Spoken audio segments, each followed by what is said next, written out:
সামনে ফাঁকা একটা প্লেট দেয়া হলো, তার মধ্যে দিয়ে দেওয়া হচ্ছে গরম ধোয়া ওঠা ভাত। তার সাথে যদি হয় ঝাল ঝাল লইট্টা শুটকি ভুনা, তাহলে কিন্তু সোনায় সোহাগা। আমরা আশা করব শুটকি প্রেমীদের জন্য আমাদের আজকের রেসিপিটি অনেক বেশি ভালো লাগবে এবং অনেক বেশি সহজ মনে হবে। চলুন কিভাবে খুব মজাদার লইট্টা শুটকি ভুনা করতে হয় তার পুরো প্রস্তুত প্রণালীটি এক নজরে দেখে নিচ্ছি। ট্রাস্ট মি, এই লইট্টা শুটকি ভুনা একবার করে গরম ভাত দিয়ে খেলে এর টেস্ট ভোলার নয়। তো চলুন শুরু করা যাক।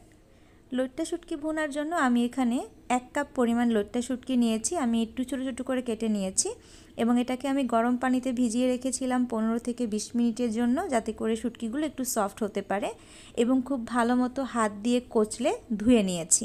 এটা কিন্তু খুব ইম্পর্টেন্ট, শুটকিগুলোকে খুব ভালো মতো গরম পানি দিয়ে ধুয়ে পানি ঝরিয়ে নিতে হবে। অপরদিকে একটি ফ্রাই প্যানে আমি 1/2 কাপ পরিমাণ সরিষার তেল দিয়ে দিচ্ছি।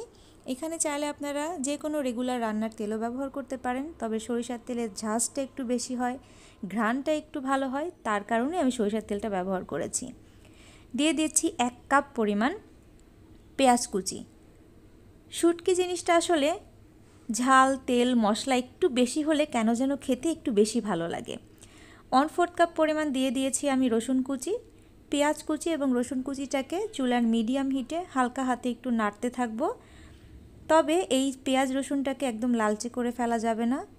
অল্প পরিমাণে যখন সফট হয়ে আসবে এবং রঙটা একটু পরিবর্তন হয়ে আসবে, ঠিক তখনই আমরা যে শুটকিগুলোকে খুব ভালো মতো ধুয়ে ভিজিয়ে রেখেছিলাম সেটা পানি ঝরিয়ে এই পেঁয়াজ রসুন এবং তেলের সাথে দিয়ে খুব ভালো মতো একটু সময় নিয়ে ভেজে নিতে হবে।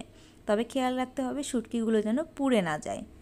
যখন দেখবেন ভাজতে ভাজতে শুটকির থেকে দারুণ একটি স্মেল বের হয়েছে, তখন আদার্স যে সমস্ত মশলাগুলো আমরা ব্যবহার করব সেগুলো আমরা এক এক করে দিতে থাকব। তো শুটকি থেকে যখন খুব ভালো একটি স্মেল বের হয়েছে, একটু ভাজা ভাজা হয়ে গিয়েছে, তখন দিয়ে দিচ্ছি আদা বাটা 2 চা চামচ পরিমাণ।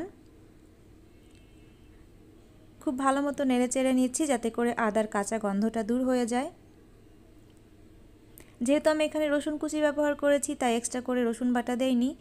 দিয়ে দিচ্ছি লাল মরিচের গুঁড়া 1 টেবিল চামচ পরিমাণ, এটা আপনাদের টেস্ট বুঝে আপনারা অ্যাড করবেন। হলুদের গুঁড়া অবশ্যই রং বুঝে ব্যবহার করতে হবে, এখানে আমি সামান্য পরিমাণ হলুদের গুঁড়া এবং স্বাদ মতো লবণ দিয়ে নিচ্ছি। হলুদ লবণ ঝাল এগুলো সব কিছুই আপনাদের টেস্টের উপর নির্ভর করে আপনারা অ্যাড করতে পারবেন। সব কিছুকে খুব ভালো মতো তেল মশলার সাথে ভেজে নিচ্ছি যাতে করে কাঁচা স্মেলটা দূর হয়ে যায় এবং দারুণ একটি সুঘ্রাণ বের হয়। চুলার হিটটা এই পর্যায়ে একটু মিডিয়ামে রাখতে হবে যাতে করে মশলাগুলো পুড়ে না যায়। যখন দেখবেন মশলাগুলো খুব ভাজা ভাজা হয়ে দারুণ একটা অ্যারোমা বের হয়েছে, তখন আধা কাপ পরিমাণ লাল টমেটো কুচি দিয়ে দিচ্ছি এবং খুব ছোট সাইজের আস্ত পেঁয়াজ দিয়ে দিলাম 1/2 কাপ পরিমাণ। এই পেঁয়াজটা দেওয়ার কারণে শুটকির টেস্ট অনেকাংশে বেড়ে যাবে। আসলে শুটকি ভুনা আসলে একরকম হয় না, অনেকভাবেই করা যায়। আমি এভাবে করি তাই আমি এভাবে শেয়ার করলাম আপনাদের সাথে। আপনারা বাসায় একবার হলেও ট্রাই করে দেখবেন, আশা করছি কোনো ক্রমেই নিরাশ হবেন না। এই পেঁয়াজটা আস্তই থাকবে কিন্তু সফট হয়ে যাবে। চুলার হিটটাকে একটু মৃদু করে দিয়ে পেঁয়াজ এবং টমেটো দেওয়ার পরে খুব ভালো মতো ভেজে নিতে হবে এবং কুসুম গরম পানি অথবা খুব বেশি গরম পানিও আপনি এখানে ব্যবহার করতে পারেন, তবে ঠান্ডা পানি ব্যবহার করা যাবে না। ঠান্ডা পানি ব্যবহার করলে কিন্তু টেস্টে একটু হেরফের হয়ে যায়। গরম পানি ব্যবহার করলে টেস্টে একটা ব্যালেন্স চলে আসে এবং খুব দ্রুত তরকারিটা হয়ে যায়। হালকা একটু গরম পানি দিয়ে আমি ঢেকে দিলাম শুটকি এবং পেঁয়াজগুলো খুব ভালো মতো সেদ্ধ হওয়ার জন্য। তবে এই আস্ত পেঁয়াজগুলো কিন্তু একদম প্রেসার দিয়ে গলিয়ে ফেলা যাবে না।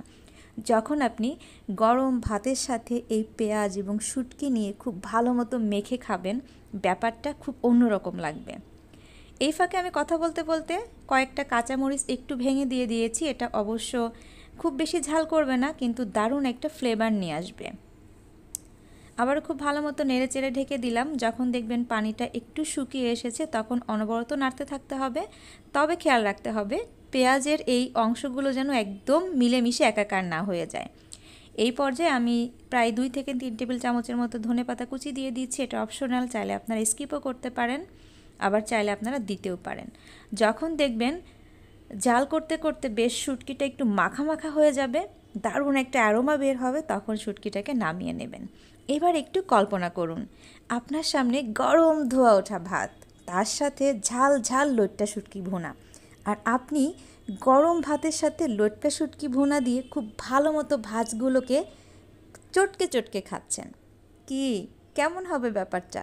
আমি তো কঠিন লেভেলের শুটকিখোর। আপনারা আপনাদের মতামত জানাবেন আজকের রেসিপিটি আপনাদের কেমন লাগলো এবং বাসায় অবশ্যই ট্রাই করবেন। বিশ্বাস করেন, এই শুটকি ভুনা দিয়ে ভাত খাবার পরে আপনার সামনে যদি মাংসও থাকে তাহলেও কিন্তু এই শুটকির কাছে মাংসের টেস্ট হার মেনে যেতে বাধ্য। তবে সেটা অবশ্যই যারা শুটকি লাভার আছেন তাদের জন্য। তো সবাই খুব বেশি ভালো থাকবেন, সুস্থ থাকবেন এবং নিরাপদে থাকবেন। আমি তো আজকে শুটকি ভুনা দিয়ে ভাত খেতে খেতে বিদায় নিচ্ছি এবং আপনাদেরকে বলে যাচ্ছি আবারও দেখা হবে অন্য কোনো দিন অন্য কোনো রেসিপির সাথে। আল্লাহ হাফেজ।